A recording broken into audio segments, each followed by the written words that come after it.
I remember the first time I realized just how invisible I was in my own family. It was a quiet moment. No shouting, no dramatic confrontation, just the cold absence of acknowledgement as I cleaned up the dinner dishes after my father's tough day. I'm Phoebe Robinson, a licensed clinical social worker with more than a decade dedicated to helping families heal from wounds they often don't admit they have. But when it comes to my own family, I've always been the silent anchor, the responsible one who holds everything steady without ever asking for recognition. I manage crises, juggle finances, and absorb emotional fallout, all while fading into the background. No one thanks me when I cover my dad's mounting medical bills or prepare his meals when he's too tired to cook. To the world, and to them, I'm just the quiet daughter who handles things. But inside, I'm a storm of exhaustion and longing. Kara Nichols, my stepmother, is always there, like a shadow that stretches and darkens every family gathering. She married my father when I was 12, and from the start, her loyalty was fiercely reserved for her own daughters. She favors them openly, with little effort to hide her disdain for me. At holiday dinners, she laughs a little too loudly at Emily's jokes, praises her accomplishments with pointed enthusiasm, and conveniently sidelines me with a glance or a cold remark. I sense the imbalance every time I see it, but I convince myself it's a phase, that maybe time will soften Kara's heart, or at least make her see me as part of this family. It's a delicate hope I cling to, despite the simmering tension beneath every smile. One thing they don't know is that I hold a quiet power, a secret I've carried for years. The deed to the family home is in my name, a result of a trust set up long ago when I was young.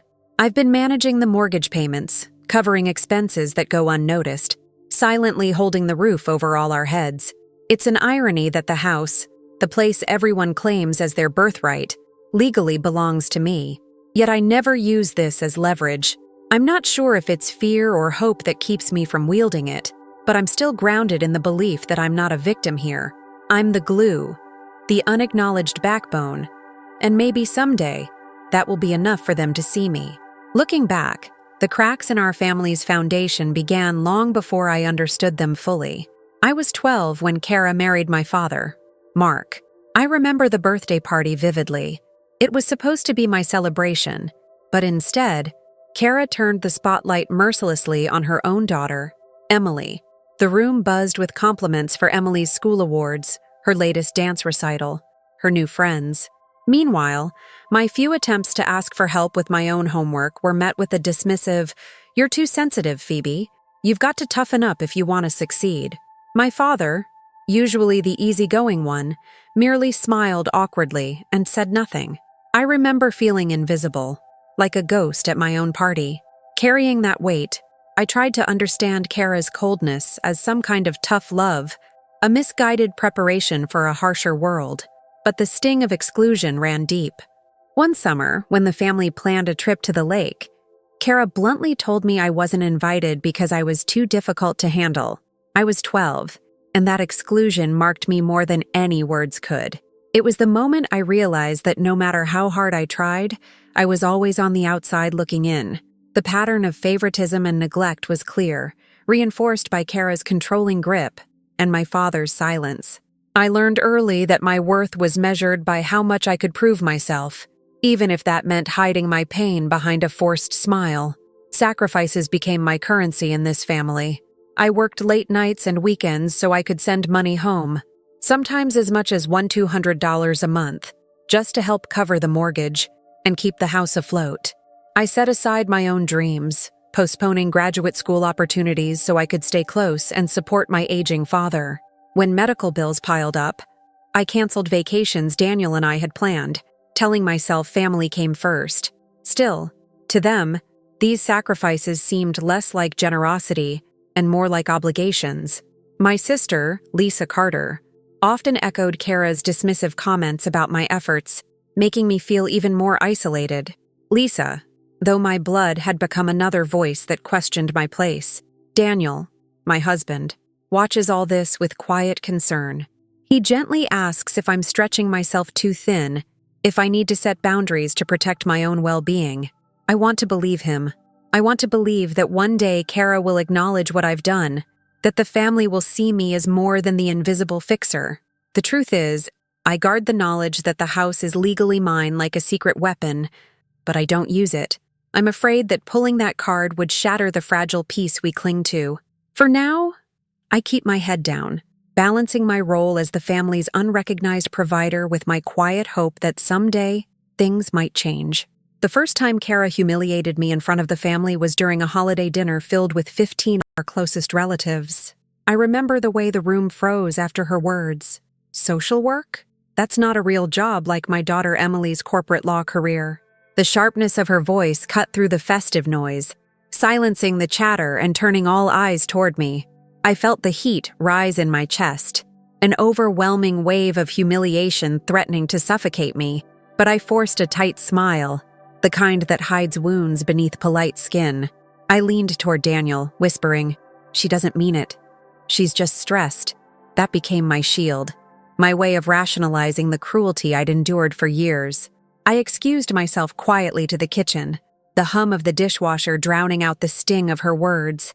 For the first time, I refused dessert, signaling a small act of resistance that Kara immediately misread as weakness. I could almost see the smirk on her face, the satisfaction of having landed a blow without consequence. But inside, something was shifting. The pain was sharp, but I kept it contained, leaving the room with a silent promise not to let moments like this define me. I knew then that my fight was just beginning, even if I didn't yet understand exactly what I was fighting for. After that small refusal to join dessert, I felt a tension crackle in the air, sharp and immediate.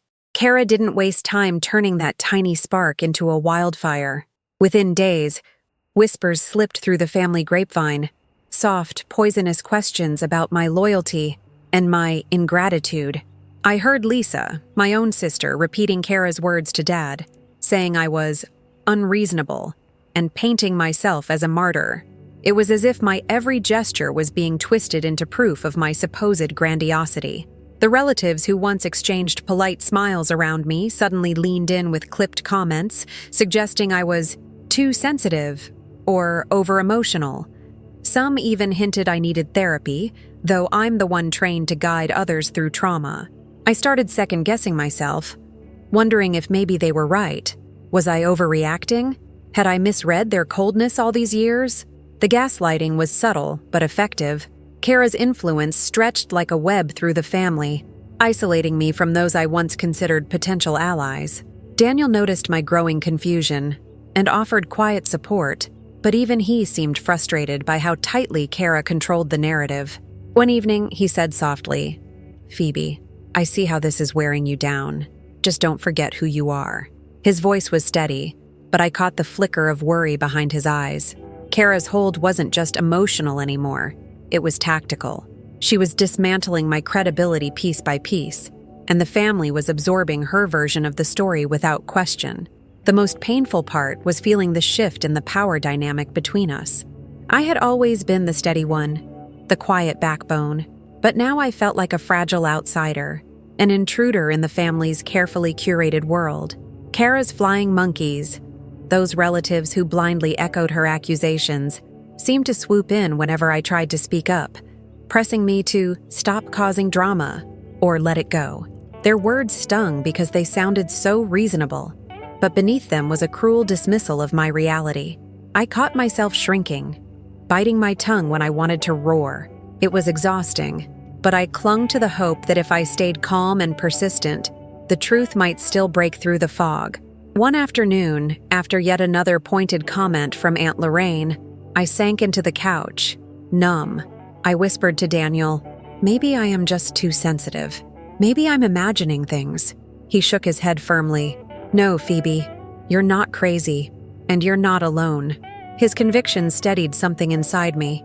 I realized then that Kara's gaslighting wasn't a reflection of my worth. It was a weapon she wielded to keep me small. Despite the creeping doubt, I resolved to fight for my truth, even if it meant standing alone for a while. I arranged a meeting, hoping that sitting down with Dad and Kara would clear the heavy fog between us. I chose a quiet cafe, a neutral place where I could speak without interruptions. I laid out everything: my contributions to the house, the mortgage payments, the emotional labor I'd carried for years. I spoke calmly, my voice steady despite the knot in my stomach. "I just want us to recognize each other honestly," I said. "I'm not trying to tear this family apart. I want to build it up." Kara's expression shifted quickly, a practiced mask of hurt and exhaustion settling over her features. She blinked back tears and whispered, "I've done so much for this family, Phoebe. It feels like you want to punish me." Her voice cracked just enough to make her the victim. Dad stayed silent, avoiding my gaze as if I were invisible. Aunt Susan, who had agreed to mediate, sided with Kara almost immediately. "I think this is all just a series of misunderstandings," she said, brushing off my concerns like dust from her sleeve. "Sometimes families just need time and space." I felt my hands tremble as the walls I'd hoped to dismantle only grew higher. The meeting ended with no resolution, just a thick silence that pressed down on my chest like a weight. Walking away, I fought against the sting of rejection, telling myself this was only one battle in a longer war. But inside, the betrayal burned deep. The family I'd tried to reach was closing ranks, leaving me stranded in a sea of cold eyes and deaf ears. The next few days felt like a blur of whispered rumors and shifting glances. Then came the call that shattered what little peace I'd managed to hold on to. Kara's voice was sharp and mocking on the other end, dripping with venom as she reminded me about my failed therapy career. She claimed with cruel certainty that I'd been sent to therapy as a teenager because I was unstable and prone to breakdowns. The words hit me like a punch to the gut, especially since I'd never shared those personal struggles with anyone in the family. Her intention was clear: to undermine my professional reputation by exposing my vulnerabilities as weaknesses. What made it worse was that Daniel happened to be nearby, and he overheard the call. His protective instinct flared instantly, and he confronted Kara on my behalf. Kara didn't flinch. Instead, she doubled down, loudly belittling me in front of Daniel and a few guests at a company event we were attending. She wielded my private history like a weapon, laughing as she distorted the narrative to further isolate me. The damage wasn't just personal anymore. It spilled into my world of colleagues and friends, undermining the years I'd spent building a career founded on trust and empathy. I could see the flickers of doubt in their eyes, the subtle stepping back as they reconsidered the woman they thought they knew. Daniel stood by me fiercely, but I could feel the tremor beneath my calm, the realization settling like ice that this was no accident, no slip of the tongue. It was calculated cruelty aimed to destroy me from the inside out. That night, as I lay awake, the bitter taste of humiliation lingered. I thought about every sacrifice I'd made, every kindness I'd offered, and how easily they were twisted into weapons against me. The stakes had shifted, dragging me beyond family drama into battles over my identity, my career, my very sense of self. I clenched my fists, a cold fire igniting in my chest. This was more than hurt. It was war. Despite the turmoil, I reached out again, offering help to Kara and Dad with the mounting financial troubles Kara had been quietly nursing. I wanted to break the cycle, to extend an olive branch wrapped in honest terms. "I need respect and honesty," I told Kara one evening, my voice firm but weary. "Without those, I can't keep giving." Her response was a bitter laugh, a cold dismissal that cut deeper than any insult. "Oh, Phoebe," she sneered, "always playing the victim when things don't go your way." She refused to engage sincerely, turning my vulnerability into fodder for mockery. Then, crossing a line I hadn't thought possible, Kara began spreading rumors that I was financially irresponsible, twisting the truth to further poison the family well against me. The isolation tightened around me like a vice. I realized in that moment that I had exhausted every avenue for goodwill and understanding. The rejection stung, deep, raw, and unyielding, but it also crystallized something inside me. I would no longer offer myself up to be diminished or dismissed. It was time to protect myself and those I loved on my own terms. The path ahead was uncertain, but the resolve in my heart was as solid as the walls I'd built around my pain. I thought offering to help Kara and Dad with their mounting debts would soften the poison between us, maybe build a bridge where none existed. But it backfired horribly. Kara twisted my gesture into proof I was trying to buy their loyalty. brandishing my financial help as manipulation. At the next family gathering, Lisa's icy stare pierced me as she whispered, "Phoebe just wants to control us all with money." Even Aunt Lorraine, usually neutral, nodded along, her eyes cold. It was as if my hands had been tainted, my every effort weaponized against me. The warmth I'd hoped to rekindle turned to frost. I found myself shrinking, retreating into shadows created by accusations I couldn't undo. Nights became a restless blur. I lay awake, tangled in doubts that gnawed relentlessly at my core. "Maybe I am the problem," I whispered to the dark, swallowing the bitter truth that my family, the people I'd sacrificed for, had turned away. The silence around me was deafening, a vacuum where once there had been shared memories and quiet understanding. The house felt hollow, every creak and whisper a reminder of my isolation. Daniel's presence was the only light in that bleakness, his steady hand on mine, his quiet assurances. Yet even his support couldn't erase the sting of abandonment. Exhaustion pulled at my lids, but sleep refused to come, replaced by a gnawing confusion that made my chest ache. I replayed every conversation, every gesture, searching for where I'd gone wrong. Was my kindness truly seen as manipulation? Had my attempts to unify only driven the family further apart? The questions haunted me as dawn approached, painting the room with a cold gray light. My reflection in the window showed hollow eyes and a face I barely recognized. Tired, defeated. I had always been the backbone, but now I felt like a ghost, unseen and unneeded. The weight of loneliness pressed down so hard I could hardly breathe. Everything I had built, the trust, the care, the ties, felt as fragile as glass, shattered by the very people I'd tried to save. That night, cocooned in the quiet of our dimly lit bedroom, Daniel's whispered words were a balm. "You're not the problem, Phoebe. Don't let their blindness blind you too." But even as I clung to his voice, the cold truth settled in my bones. My family was closing ranks, shutting me out. The isolation stung in a way no financial hardship ever could. I was left holding fragments of a family that no longer wanted me, trapped in a silent storm of self-doubt and anguish. The fracture was deep, and I feared I might never find the pieces that could make me whole again. The day of the family meeting arrived with a brittle hope inside me. I clung to that fragile thread as I walked into the room, the air thick with tension and whispered gossip. But hope shattered the moment Kara spoke. With venom laced in every word, she announced that my name would be removed from the deed to the family home. "Phoebe does not deserve this place," she declared coldly, eyes blazing with triumph. The room fell into stunned silence. Even Dad shifted uncomfortably in his chair, unable to meet my gaze. Lisa looked away, her face a mix of shame and resignation. The deed, a secret I had guarded fiercely, was ripped from my hands without warning or discussion. Legal documents had been altered behind my back, an irreversible betrayal witnessed by the very people I had fought for. I felt the world tilt beneath me, a sudden icy clarity slicing through the chaos swirling in my mind. This wasn't about me. It never had been. It was about control. Kara's relentless, cruel grip on the family. A power play to keep me small and silent. The shock stunned me, but beneath it a cold fire ignited.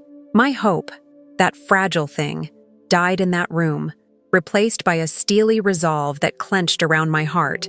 They had taken the home, erased my name. Now they wanted to erase me, but I would not let them. Not anymore. As whispers and sideways glances simmered in the heavy air, a silent vow took root inside me. They would not break me again. Back in my office, the quiet felt oppressive. I sat surrounded by decades of sacrifice. Papers, receipts, memories folded into each corner, each one a testament to all I had given and all I had lost. The grief spilled over, raw and suffocating, but beneath it flickered a fierce, blazing anger. How had I let this happen? How had I played into Kara's game, thinking kindness could outmatch cruelty? The truth hit me hard. I'd been a pawn in a battle I didn't fully understand, submitting in silence while the toxicity grew unchecked. My hands trembled as I raked through the files. Home deeds, bank statements, texts, secret leverage I'd kept hidden. now shining with new purpose. The anger was a firestorm that burned away the fog of despair. This has always been Kara's game, I thought bitterly, and I was never going to win by playing nice. The realization stung, but freed me. Kara had manipulated everyone. My family, my father, even me. My submission had fed the poison that now threatened to drown me. But now I saw clearly. I wasn't powerless. Those documents, those hidden truths, they were weapons, a tool to expose the lies, to shatter the facade. The hurt was still there, but it was tempered by a cold, surgical clarity. I wouldn't be silent anymore, not just for me, but for everyone who had suffered in the shadows of her cruelty. The path ahead was steep and uncertain, but the fire inside me burned hotter than ever. That evening, Daniel and I sat in the dim glow of the living room, the silence between us heavy with unspoken resolve. "It's time," I said quietly, the words feeling like a release. "I'm done being the family's scapegoat." His hand found mine, steady and warm. "This will be hard," he said softly, "but you deserve to be heard." I outlined my plan. Kara was the target, the source of the poison, and the upcoming family reunion was the perfect stage to reveal the truth. The thought of confrontation sent a shiver down my spine, but beneath it lay a fierce determination. I began gathering evidence, bank records, messages, testimonies, each piece a brick in the fortress I would build around my truth. The shift from raw emotion to calculated strategy was tangible. I set timelines, organized files, and rehearsed what I would say, steeling myself for the storm to come. Daniel's quiet support was a lifeline. His belief in me bolstered my courage when doubt lurked at the edges. I knew the path ahead could fracture relationships beyond repair, but I had reached a point where survival meant reclaiming my voice and my dignity at any cost. The family I thought I knew was gone, replaced by a battlefield I was ready to navigate. No longer the silent provider or the invisible fix. It was time to be seen, to be heard, and finally, to fight. I sat down at the kitchen table, the harsh fluorescent light flickering above me as I spread out every scrap of paper I'd gathered over the years. Bank statements, mortgage bills, appointment schedules for Dad's doctor visits. The weight of everything pressed down on my shoulders like stones in a sack. I had always been the quiet caretaker, the one who plugged the leaks, paid the bills no one acknowledged, and smoothed over tensions with Mark and Lisa. But now, looking at the raw, cold ledger of facts, the truth gleamed stark and undeniable. They needed me more than I needed them. Kara had leaned heavily on my support, hiding her own financial mess behind a mask of control and false smiles. I called Sarah, a lawyer I trusted implicitly, someone who had helped me untangle messy family legal matters before. Her voice was calm but firm when I explained the situation, the layers of unacknowledged support I'd been providing while Kara secretly spiraled deeper into debt. "You're sitting on a goldmine of leverage, Phoebe," she said. "You have the proof, the documentation. This isn't just emotional manipulation, it's financial mismanagement that's been costing you dearly." I felt a flicker of something I hadn't dared to feel before: power. The files I'd meticulously compiled, emails where Kara redirected funds, invoices she neglected to pay, even notes about emotional abuse, became my armor. It was no longer just about survival. It was about reclaiming control. I spent the next days cross-referencing expenses, comparing bank accounts, and tracing every dollar I contributed. The realization that Kara had so casually exploited my generosity, turning it back on me as a weapon, ignited a cold fire in my chest. I documented everything carefully, labeling each file with precision, knowing this evidence would need to be airtight. This was no reckless act born of pain, but a calculated strategy born of clarity. "They're fragile without me," I murmured to myself, the truth settling deep in my bones. "And now, I hold the map to their weaknesses." The thought steadied my nerves. Every number, every appointment, every emotional labor I'd done without thanks was now a piece of the puzzle I was assembling. A puzzle that Kara could no longer manipulate once I put it together. Yet, beneath the growing strength, a fragile ache lingered. Was it betrayal, or simply exhaustion from years of invisibility? I wasn't sure anymore. I touched a worn receipt from a medical bill I'd paid silently last year. The edges curled and faded like my patience, but I tucked the ache away, channeling it into resolve. This wasn't just about me. It was about setting the record straight, about making sure no one else in this tangled web of lies and control would suffer in silence. The quiet house around me felt charged, as if it too waited for the storm I was beginning to summon. Over the following weeks, I moved like a shadow through the family's digital life, silently reclaiming control where it had been quietly slipping away. Passwords on shared accounts were changed without fanfare. Legal protections for the house were quietly updated, and every document I'd compiled was backed up and secured. To the outside world, I was still Phoebe, the calm, composed social worker, attending family dinners and community events, exchanging polite smiles and small talk. Kara's dismissive glances and icy nods didn't betray any suspicion. The facade was perfect, but inside, my heart pounded with the tension of a quiet war. Each breath was measured, each word rehearsed. This was the calm before the storm. Some nights, Daniel would find me seated at my laptop long after midnight, eyes tired but unyielding. "You're carrying too much," he'd say softly, his voice gentle but insistent. "You don't have to do this alone." His presence was my anchor, reminding me to breathe when the weight threatened to crush me. I practiced my words over and over, imagining every possible reaction: Kara's venom, Dad's silence, Lisa's cold contempt. I knew this wouldn't be easy, but the calm surface belied the turmoil beneath, a whirlwind of fear, anger, and anticipation swirling just out of sight. I was preparing for battle, but I was determined to remain poised, a controlled force rather than a broken victim. Then, one afternoon, the unexpected happened. As I sifted through old files boxed in the attic, Janet Miller appeared at the door.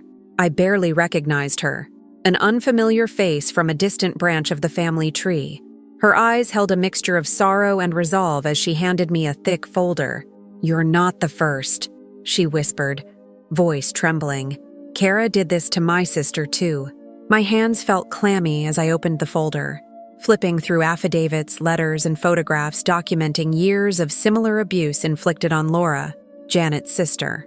The echoes of Kara's controlling tactics, the financial manipulations, the emotional estrangements, it was all there, laid out in painful detail.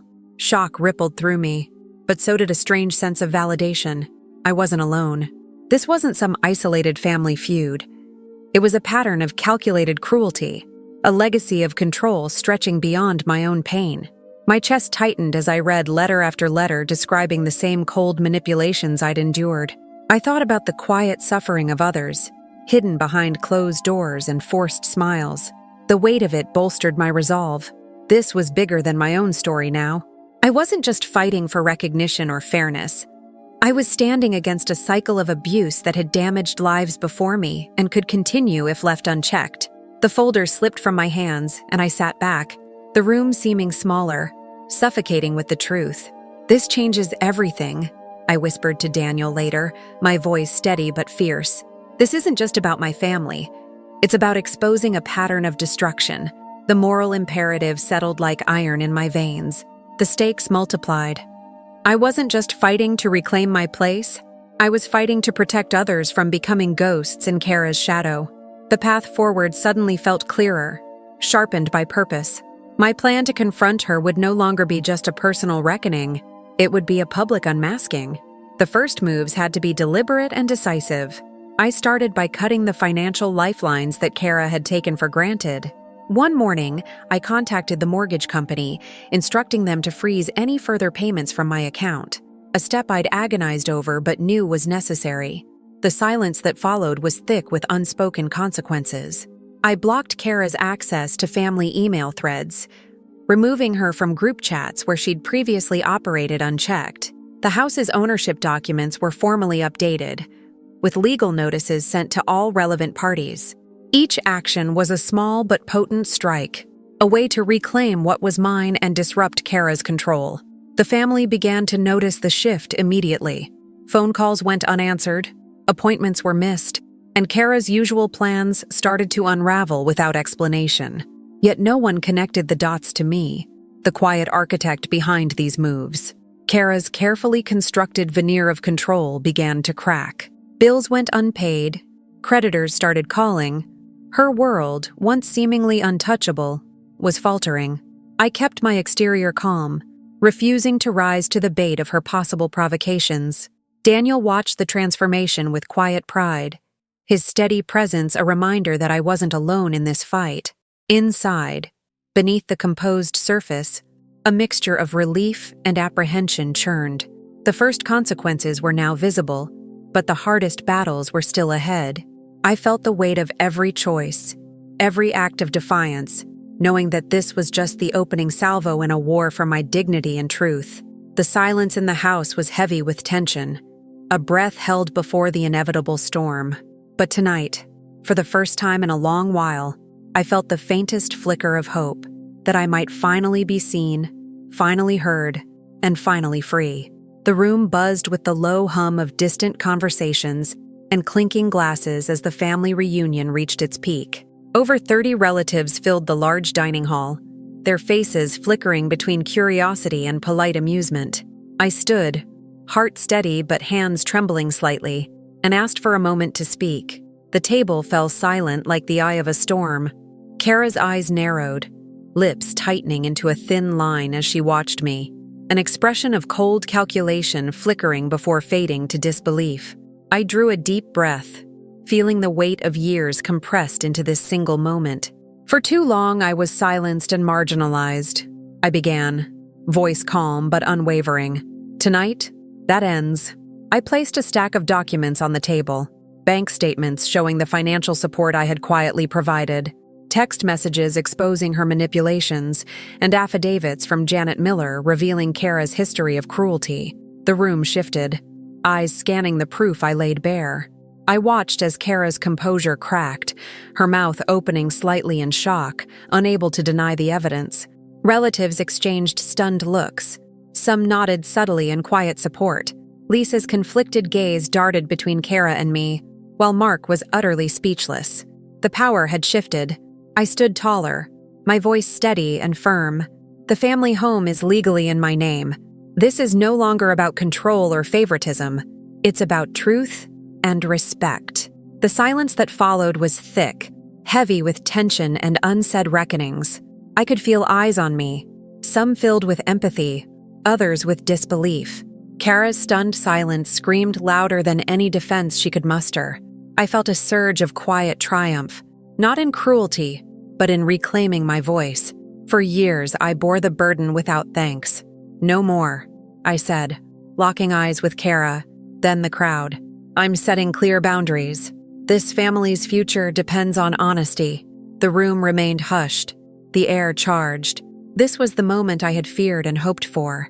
The long-awaited reversal where control slipped from her grasp and accountability took its place. The long shadows of neglect and manipulation began to dissolve as I finally stepped into the light. In the days that followed, the fragile veneer of Kara's world shattered. Creditors' calls became relentless, each demand for payment echoing through the house like a hammer striking stone.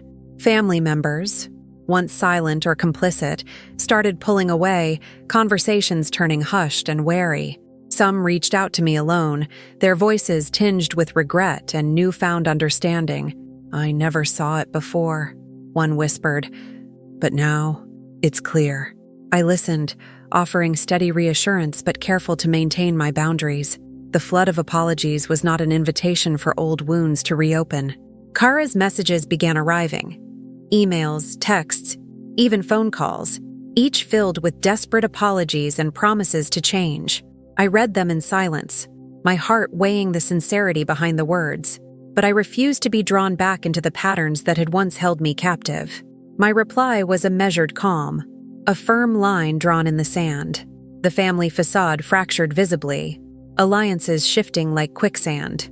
Kara's influence diminished with each passing day, her grip loosening until it was nothing but a fading echo. Daniel's quiet voice cut through one evening, as I shared the growing changes. "You've broken the cycle," he said softly, pride and relief mingling in his eyes. I felt a cold satisfaction, not cruelty, but justice taking shape in real time. The consequences were unfolding exactly as they should, and I was finally free to watch them unfold without bitterness. The weight I had carried for so long was lifting, and though the path ahead was uncertain, I was no longer walking in the dark. Kara's final attempts at manipulation were desperate and raw. Her emails turned venomous, accusing me of betrayal and threatening legal battles to reclaim control. She tried to rally support, reaching out to Lisa and others, hoping to pull them back into her orbit. Lisa wavered, torn between loyalty and truth, but in the end, she refused to be used again. Kara painted herself publicly as the victim, spinning tales to friends and community members, seeking sympathy where none was due, but the foundation of her lies had crumbled. My legal counsel stood firm, documents airtight, leaving Kara's threats impotent. Slowly, some family members approached me, offering genuine apologies for having been swayed before. I accepted only those who showed real change, guarded now by a cautious trust. Kara's isolation deepened. The networks of control she once wove unraveled thread by thread. Her power was broken, her voice reduced to whispers in empty rooms. Watching her final defeat was bittersweet, but I felt no triumph in her downfall. Only the quiet dignity of justice served. 6 months later, I sat in the living room of the family home, the space now a sanctuary rather than a battleground. The ownership remained firmly in my name, a symbol of reclaimed power and autonomy. Daniel sat beside me, his steady presence a balm to my soul. Family gatherings had become smaller, more respectful. Visits happened on my terms, boundaries clear and respected. Kara's presence was limited, monitored, a reminder of the past without control over the present. I no longer sought anyone's approval, valuing genuine connection over empty validation. My work as a therapist had deepened, fueled by my own journey through toxic family dynamics. Helping others heal from shadows similar to mine gave my story new meaning. Kara's fate wasn't total ruin. It was a life marked by permanent consequences, loss of trust, respect, and control. I closed my eyes and breathed deeply, feeling a profound peace settle within me. I don't miss the old family dynamic, I thought quietly. Peace means freedom, and freedom is worth more than approval. The future felt open, uncertain but hopeful, shaped by boundaries I set and strength I reclaimed. I was no longer the invisible caretaker or the silenced daughter. I was simply Phoebe, whole, seen, and free.